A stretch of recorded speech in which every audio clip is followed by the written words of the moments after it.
Welcome to Charter Local Edition. I'm Brad Pomerance inside the state capitol in Lansing. We are joined by Rachael Eubanks. She is a commissioner with the Michigan Public Service Commission. Congratulations on your new job. It's very new. How did this happen? How did you become a commissioner? Oh, yes, well, I was called to serve. Right, but you do have some deep background in this area, which you bring to the table.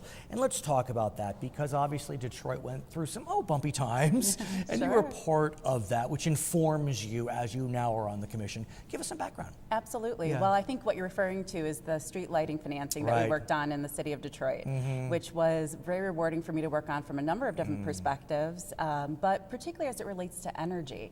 There was really two things that stood out to me as really being the impact from this project. First is the impact that energy has on people's everyday lives. It really does. A light really means a lot in terms of security, in terms of sense of place. But secondarily, it drove home the importance of making smart decisions when it relates to energy. We were very limited in terms of the amount of dollars we had available to us for this project. And as the board was working through making the decisions about what type of lighting to put in, they knew the LED lighting was more efficient. However, it was obviously more costly, or at least appeared so at the time. So the board eventually did make the decision to install LED lights, which 4 years later seems to be a very obvious decision. And let's talk about that. I'm so glad you brought it up, because look, the question becomes, you need to expend a lot more money up front, but if you can do that, the amortization is phenomenal. Yes. But governments don't always have that upfront money. So how are you able to work that through in Detroit, and how are you bringing that to your service with the Michigan Public Service Commission? Sure. I think really one of the focuses that we have is reducing energy waste. And one way that we do that is making smart choices, doing what we're doing today, but doing it smarter. So a lot of times what that means is that we're looking at not only the upfront cost, but the cost over time, to make sure that those technologies are giving greatest bang for the buck for that community in terms of payback. But is there something that communities can do, that the state can do, when they are faced with that dramatic decision of, we're going to have to expend a lot of money today, but if we can do that, we're going to save a lot of money later? Are there financing measures? You were in public finance. Are there financing measures? Can the Public Service Commission help? Banks help? How can governments handle that? Yeah, I think it's really a combination of all of the approaches that you outlined, but fundamentally it comes down to the cost of the upfront asset versus the payback over time and the efficiency. So what are your priorities being a part of the Public Service Commission? Absolutely. Well, starting in August was a very excellent time for me to start in the commission. It's a time when a lot of the electric resources are really running at full capacity. We had a very hot August, and what that meant was, really everything had to go right in order to keep the lights on. And there's a lot that goes behind that, and we take that responsibility very seriously at the Public Service Commission, making sure that our energy is reliable, is affordable, is adaptable, and protective of the environment. And when we think about what we've seen in terms of weather patterns throughout the nation, we're getting high highs and low lows with climate change, and wow, I mean, Michigan has seen it. It gets really hot and really cold.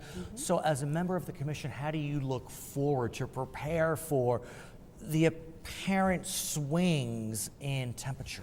Absolutely. Really what you're describing is coming down to adaptability, making sure that we're making the decisions today that are going to allow us to adjust to those type of factors that we can't control in the future.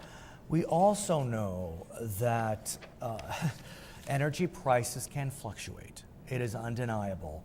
And so when we look at potential energy sources, be it coal, be it renewables, be it nuclear, that's right in your purview. Absolutely. So talk to us about how we look forward toward, with fluctuating energy prices, how we find that perfect equilibrium, that panoply of energy choices. Absolutely. The energy mix is something that we're looking at very closely today, making decisions that are going to allow us to be adaptable in the future, because you're absolutely right. Some of the technologies that are existing today may change. For example, renewable energy is becoming increasingly more affordable, whereas maybe there's other types of energy today which may have higher costs. Currently, gas is the lowest price, natural gas generation for electricity, but that could change very rapidly. I'm glad you brought up this question of renewables and gas and different the menu that we have, because it's clear that the current federal administration, their push has been toward increasing renewables. With the incoming federal administration, it's not clear that they will be as bullish on renewables.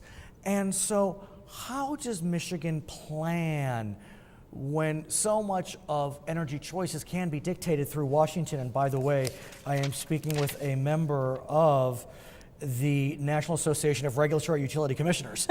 So you know from what you speak when it comes to, federal policy. Absolutely. In Michigan, a lot of our decisions we don't think are going to be impacted that much as it relates to the change in administration on the federal level. A lot of our base coal-fired generation were very old plants that were scheduled to be phased out anyway just because of the age of their plant. They're at the end of their useful life. I see. We're at a point anyway where it makes sense to look forward and take advantage of the new technologies available to us. For example, under Michigan law, there was a grand compromise that Michigan would seek to increase renewables from 10 to 15% by 2021. Does Michigan need to rush towards that goal with a new administration? I don't think it's anything other than what's naturally happening. Correct. I want to talk about cybersecurity. A lot of discussion about cybersecurity during this past election cycle and just generally. I mean, so much of what we do is in the ether, and we want to feel as if we are protected. How does the Michigan Public Service Commission get involved in cybersecurity? Because you are. Well, we issued an order on that very topic just earlier this month. Okay. Cybersecurity is of paramount importance to the Michigan Public Service Commission. Explain why, because I think it may not be obvious. Absolutely. Yeah. Well, what we are in charge of is ensuring that customers have safe and reliable energy. Yeah. And the type of threats that utilities and other energy providers are facing are on a nearly continuous basis.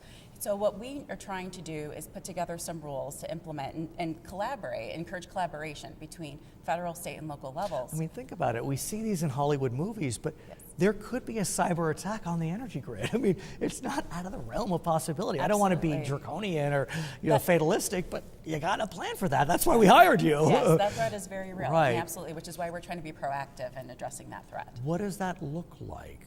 What does that mean? What is the commission doing? Right. Well, our order was really the first step in addressing that. What we're going to do is put together a set of rules with input from the various stakeholders to make sure that we have the best practices in place to make sure that we can protect the public from the type of threat that would compromise their safety and reliability and of their energy. Do you look towards redundancy? Or we just don't know yet? I mean, I know everything is moving quickly. Yes, I wish I had that kind of technical expertise to understand, but certainly we're going to get the experts together that we need to in the room that can answer those questions so that we can create a best set of best practices. And what about you and I? What about our cyber safety? Is any hints, any tips? Is the commission looking at that as well? Really the very basic things that we do to protect ourselves as consumers also impact utilities. So things like not opening attachments on your emails that look suspicious. Even when there's phishing, there's spear phishing. There's things that maybe look like they're coming from someone you know, but may not be. So really maintaining your vigilance as it relates to your presence, and the internet. It is a scary time because what we know is you open that wrong attachment. The Hillary Clinton campaign found out what that did, and you got to be very, very careful. Her name is Rachael Eubanks. She is a new commissioner with the Michigan Public Service Commission. We are coming to you from the state capitol in Lansing, Michigan. My name is Brad Pomerance. This is Charter Local Edition. Such a great job. Thank you for joining us.